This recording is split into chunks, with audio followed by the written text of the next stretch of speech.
I'm gonna do a medical pedicure right now. So we have a lady with this situation on her big toes. First, what we're gonna start with is to assess the feet. I'll grab my tools. Let's check the situation here.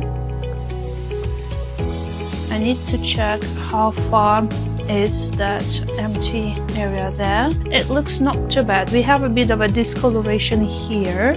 Let's check the other one.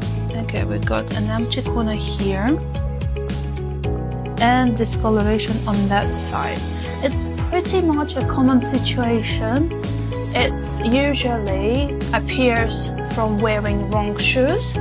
Like if we put this toenail over here, we see exactly where the darkness appears. So this toe goes over and creates a pressure. That's why the discoloration appeared.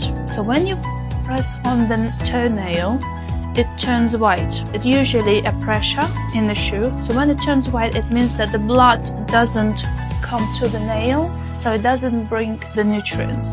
So if we don't have a blood supply in the nail, so nails start dying, creating an empty corners. Sometimes these corners can be a little wider. Our client came quite early, so she just have a discoloration.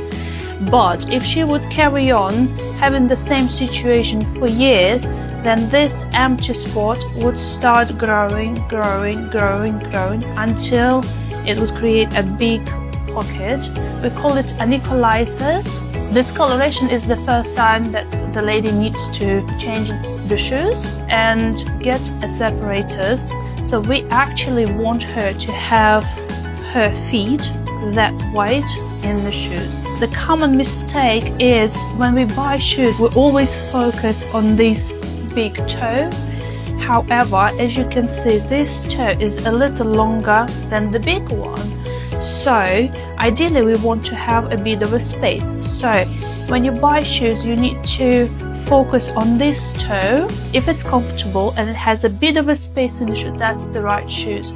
Also mind the wideness. So if your feet squished in the shoes, you can see exactly how this one is on top of the big toe and this one is squished. So the redness here indicates that it has a pressure on the toe.